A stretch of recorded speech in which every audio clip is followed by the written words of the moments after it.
Hello guys, मैं आपका भाई दोस्त educator of economics love Kaushik स्वागत करता हूं आपका कॉमर्स वाला में। सबसे पहले तो कमेंट सेक्शन में यह बता दो आपको इकोनॉमिक्स का सबसे मुश्किल चैप्टर कौन सा लगता है, चाहे वो मैक्रो इकोनॉमिक्स से हो चाहे वो इंडियन इकोनॉमिक डेवलपमेंट से हो। मैं आपकी समस्याओं को जानूंगा तो उसका समाधान मैं खुद निकाल दूंगा।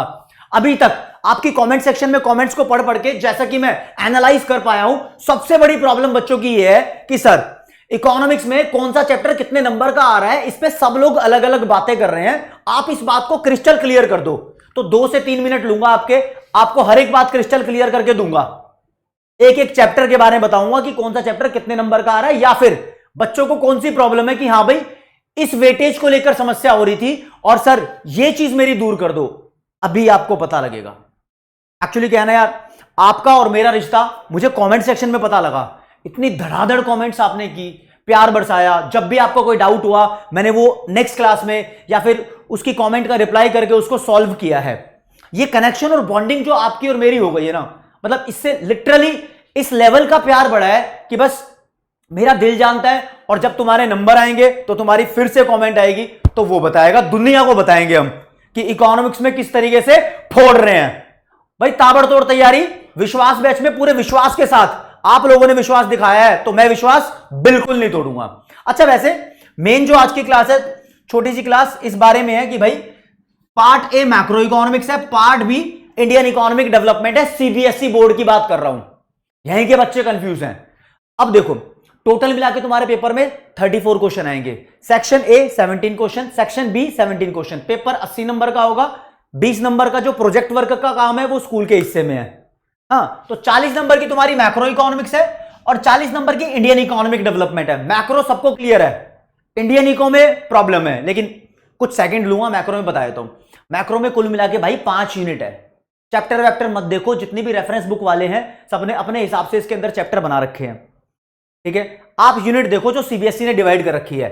Unit number 1 national income and related aggregates है। कोई बच्चा बोलता है नहीं सर मेरी बुक में तो लिखा हुआ है चैप्टर नंबर 1 है इंट्रोडक्शन टू मैक्रो इकोनॉमिक्स। मत फंसो, वो introduction to macro economics national income and related aggregates वाली यूनिट के अंदर ही मर्ज हो जाता है। जीडीपी एंड वेलफेयर इसके अंदर ही मर्ज हो रहा है। Income method, expenditure method, value added method, stock and flow, circular flow, सब इसके अंदर ही मर्ज हो रहा है, ठीक है। पहला चैप्टर ये है और ये आपके पेपर में 10 नंबर का आएगा। ये वाली लाइन आपके किसी काम की नहीं है जो लिखी हुई है यहां पर पीरियड्स वाली। फिर दूसरी मैक्रो इकोनॉमिक्स की यूनिट है मनी एंड बैंकिंग। अब काफी सारी बुक में एक चैप्टर अलग से बनाया हुआ मनी का, दूसरा चैप्टर अलग से बनाया हुआ बैंकिंग का।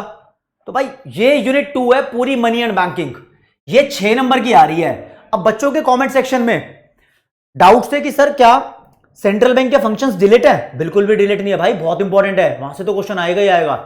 मनी के फंक्शंस डिलीटेड है? बिल्कुल भी डिलीटेड नहीं है, वो भी बहुत इंपॉर्टेंट है। तो हैंड टू हैंड जब मैं आपको ये बात बताए जा रहा हूं ना, उसके साथ जो बच्चों के कमेंट सेक्शन में डाउट थे वो भी मैं सॉल्व करे जा रहा हूं, ठीक है ना। तो ये आपके लिए बहुत इंपॉर्टेंट है। 3rd नंबर पे determination of income and employment, ये वाली यूनिट सबसे ज्यादा नंबर की है मैक्रो में, 12 नंबर की।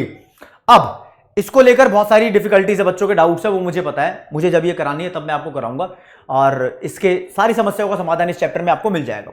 अब और मुझे पता भी आप कमेंट सेक्शन में ये लिखने वाले हो सबसे मुश्किल चैप्टर है, ज्यादातर बच्चों को यही लगता है। अब इसमें ना ये एडीएएस वाली यूनिट है। अलग अलग रेफरेंस बुक में, किसी बुक में इसके 3 चैप्टर बनाए हुए हैं, किसी बुक में इसके 4 चैप्टर बनाए हुए हैं। सीबीएसई ने इसको एक यूनिट बोला है। इसमें aggregate demand, aggregate supply, inflationary gap, deflationary gap, जिसको एक्सेस डिमांड, डेफिशिएंट डिमांड भी बोलते हैं, उनको सॉल्व करने के मेजर्स भी होते हैं, वो सब इसके अंदर है। एपीसी, एमपीसी, एपीएस, एमपीएस सब इसके अंदर है। फिर 4थे नंबर पे सरकारी बजट है, government budget and the economy इसका पूरा नाम है। प्यार से पूरे भारत के अंदर इस चैप्टर को गवर्नमेंट बजट ही कहते हैं। 6 नंबर का आपके लिए। इसके अंदर किसी बुक में वैसे इतनी डिवाइडेशन नहीं हो रखी, सिंगल चैप्टर दिया हुआ है। 5वें नंबर पे बैलेंस ऑफ पेमेंट नाम का चैप्टर है, इसको बीओपी बोलते हैं। अब यार ये पूरी यूनिट का नाम है balance of payment and the open economy, ऐसे करके चैप्टर का नाम है। अब इस यूनिट में 2 चैप्टर हैं, एक अकेला बैलेंस ऑफ पेमेंट, दूसरे चैप्टर का नाम है फॉरेन एक्सचेंज। फॉरेन एक्सचेंज में शॉर्ट में ऐसे 4x लिख रहा हूं। 2 चैप्टर यहां अलग अलग बनते हैं, लेकिन ये दोनों ही चैप्टर मिला के तुम्हारे पेपर में 6 नंबर के आएंगे। इन सबको जोड़ दो, 40 नंबर बनते हैं। 40 की टोटल में मैक्रो हो गई। इंडियन इकोनॉमिक डेवलपमेंट में बुकों में तो 10 चैप्टर गिवन है, यहां मैंने थोड़ा सा माजरा लिखा हुआ। ये क्या है भाई, टोटल मिला के 10 चैप्टर है, लेकिन सीबीएसई ने बोला है इंडियन इकोनॉमिक डेवलपमेंट में कुल मिला के 3 यूनिट्स हैं।